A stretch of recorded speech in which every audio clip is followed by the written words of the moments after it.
Akang kung me rama zet me nang ni hangga na mai video get si bet hangga delay zim go technical channels kena suppose nga na mai go video ge anui di gum me nang youtuber step zabam lo ge anui me post ne zete chi lakura me bamule magzai na anui krai ge update kena pe wangai be 500 subscribers loi design na nang ni go mira me magzai nang ni go photo me post ne ze hangsa ma hanga option pe makura me bamule update pe mak so ge 1000 subscribers loi lu design na anui mira me post ra pele Kanus tu kerai bu video ga ina teleb sai suiza 500 subscribers loi design na nangu community post rame nangu photo rame update ke do wiber rame nangu video ka ki rap so ga nang na link ka ki lo za new video is out rami magzana good night bro good night brothers rami nang ni community photo post te lu za nang ni kang hamang ga nang ni youtube ga photo rame share te ta sabam le kanus tu hang sama na mai option pe be ga 500 subscribers loi jabam ne sudu nang nui go community post rame photo rame post do lak param ne pamule magzana ko totte bina post do lak pi magzana digo me post rami hevi go lam ge ani thai samai kle naka dong ni pi jabam ja jme technical channels ke gyuk silo subscribe to masam zaindu ngya ja subscribe to lo hebe rangai dile suppose gina ing ka agu phone me gyuk play phone screen recording te play phone screen recording te blog ya example te jang ko screen recording te blog ya youtube ke gyu ga kai blog ga nong ni ngau le ni go me post te ra mi be hangsa hanga option pe ma program le bam le chipo ge plus button gen ni me blog ge upload a video create a short magzana go live magzana last ke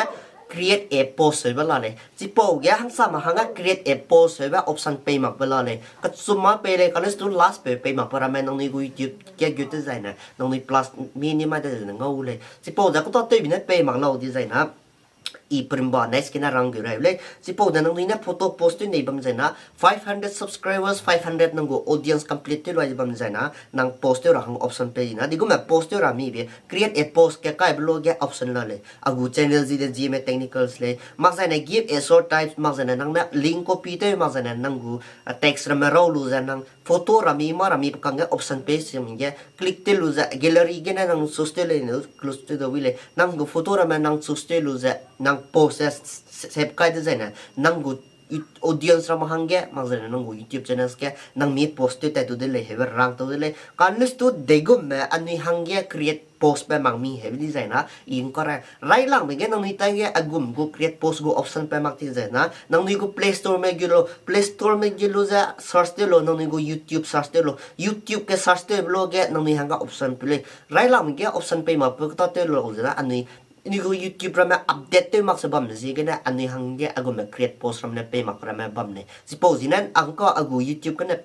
update tu lagi lale update tu lagi bam ya nang ni go YouTube update tu mak design na Play Store ke gelo YouTube search tu design update hebe pe kule hebe nang ni go YouTube le update tu lo next ke update tu lo swai design nang ni photo post tu ne bam design na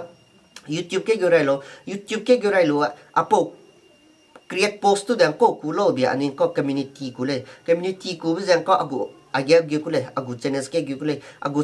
giplo ke ko agu channels ke gulale your channel seven lale home magzana videos magzana playlist lale agya community hebe ada community le nung ko create post tu dan ko kulo be community post le community tab le suppose ani go photo ra me mara me kai do wi de community post le suppose na nung ni nung ko plus button le kai do wi le magzana ai ne le ani community post tu ani go photo ra me upload tu do wi de vera to le kan le sung mi hangya option pe mak sabam jai na digum te ra mi be nung ni go icon ge click te jai na ai ge setting ge le ge do wi le magzana setting ge mak so last ge option page ngo ko jam ja hell and feedback he ngo ko la le hell and feedback ge gilu ja nung feedback YouTube hangge feedback langai design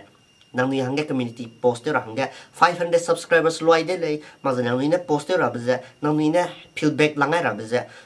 agu 500 subscribers loi de le kanes tu hangge